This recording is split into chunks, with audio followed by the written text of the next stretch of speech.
Hello and welcome everybody to the Great Inflation versus Deflation Debate number 2, Nate's opening response. Last week we looked at Vox's. One thing of note that you'll see on the thing as we go through is a lot of the images just aren't available.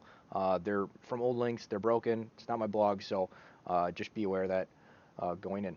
But uh, anyway, he titled this The Great Inflation Debate, The Trap Sprung Mostly. So let's dive right into it. Money is the general medium of exchange, the thing that all other things and services are traded for, the final payment for such goods and services on the market. Rothbard. It becomes readily apparent that Vox decided to be very politely insult me. Curious. Cruelty artists are often known for their subtlety. Regardless, insult it is. There is what you call this is what you call it when a skilled opponent opens a chess match by going for a three-move checkmate. The intuition is you may fall for it. Well, thanks, mate. Why didn't you just accuse me of licking the window of the short bus all the way to medieval academy of the mentally challenged? You may be wondering what all this maneuvering is about. If you've read The Return of the Great Depression, and you should, uh, admittedly, I agree with this statement, you know Vox's depressionist case is based on debt disappearing. All it all is not totally lost for him if the debate doesn't count as money. Oh, totally lost. Okay. All is not totally lost for him if debt doesn't count as money, but it complicates matters for him considerably.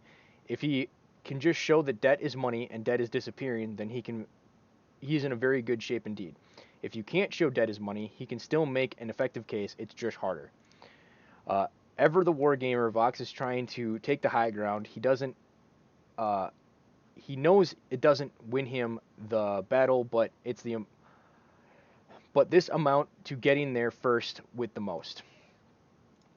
I hope it doesn't surprise the reader that when I wholly reject Vox's proposed question, he has deliberately chosen two descriptions of money, both of which allow him to demonstrate that debt can be money in those terms. No matter which I choose, Vox can make his logical, sound case that debt meets all the qualifications and thus is money.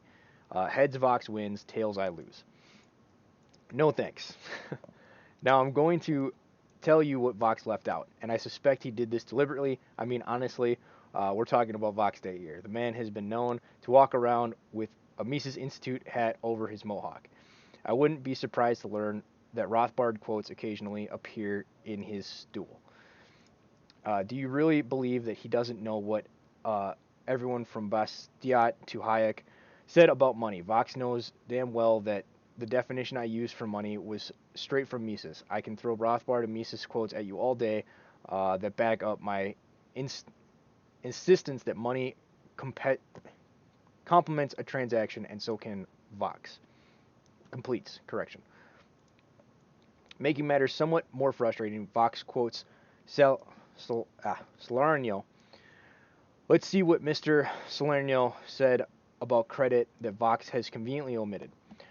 Credit cards should not be counted as part of the money supply because use of credit cards in a purchase of goods does not fully discharge the debt created in the transaction. Instead, it gives rise to a second credit transaction that involves present and future monetary payments. Thus, the issuer of the credit card or lender is now bound to pay the seller of the good immediately with money on behalf of the cardholder or borrower. Later, in turn, is obligated to make a monetary repayment of the loan to the user and end of the month or later date at which time the transaction is finally completed. I'm just going to let that sink in here for a bit. You got it? I can't wait. Read it again if you have to. Note that nowhere in either Vox's proposed definitions do we find this critical factor. Turgot omits it, Laws omits it, Mises, Rothbard, Salerno, and pretty much every other Austrian has agreed that the key factor to money is the fact that it completes a transaction. Completing a transaction is the one thing that money does that nothing else does.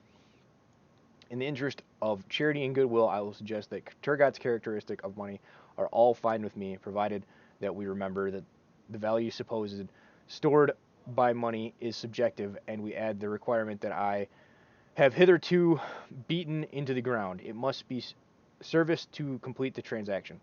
Law, on the other hand, has puckered up and kissed my whole ass. So, given the Austrian definition of money, what is the bloody money supply? Ludwig von Mises said it was money plus money substitutes. Ha ha, says you. Vox has you. Money substitutes, that's credit. No. Since we're talking Austrian economics, we must look at the characteristic Austrians used to determine what is or is not a money substitute. There are characteristics per, well, everyone that matters. Immediately convertible, it must have recognized par value claims with standard money. So given this, once again, I can see the wheels turning from here. You're thinking Vox has me. Credit cards are money substitutes, right? After all, one could argue that they are even more readily convertible than money in checking and savings accounts. They are certainly recognized as par value claims with standard money. Mr. Salerno already explained why it shouldn't count as them, and I would add a couple of points. One, I don't think Vox wants to go down the road, given the average credit card debt is up 5% from November 2011 to 2012. Credit to Josh for pointing this out, and I left out the word average in the first post. The total credit card debt is down due to default. That doesn't help his case much. On top of that, the point is that credit card money doesn't exist before the purchase, or it only exists in some form that isn't even remotely related to actual money and had the converted into money in order to become available for use. That is to say, some bank had to sell something to get money. Hell, if we're going down that road, we might as well call cars money because we can sell them, get money, and then use that money to buy something else. If we do this, we've basically just mentally masturbated ourselves into oblivion. That's never good. Ask Friedrich Nietzsche. Now, compare money available on the credit card to money in savings accounts, which at some point was either actually cash or was in some checking account somewhere. The depositor still owes the money and has effectively unlimited access to the money. Legally, there are things banks can do to limit the access, but it is in practical terms, it doesn't actually happen. Still, because those limits are at least one, because of those limits, one Austrian economist, Frank Schoschott, argues that even money in savings accounts isn't actually in the money supply. Look, given that we can debate the merit of money in savings accounts, don't you suppose it's a bit daft that we ask then if we think a derivative is money? We can't agree that cash you stick it in a savings account is money, but you want to ask us if money someone may think your house may be worth is maybe possibly sold it as. Let me reread that because they kind of jumbled.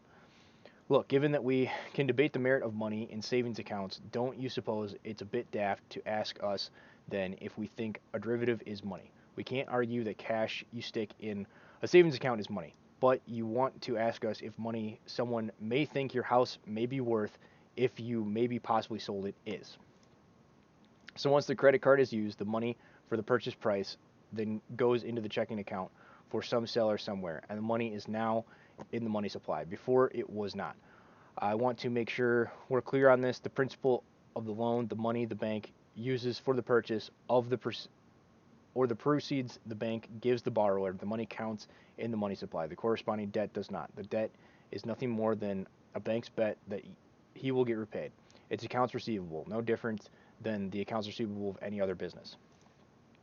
Beyond all of this, I will attempt to take one tiny baby step forward.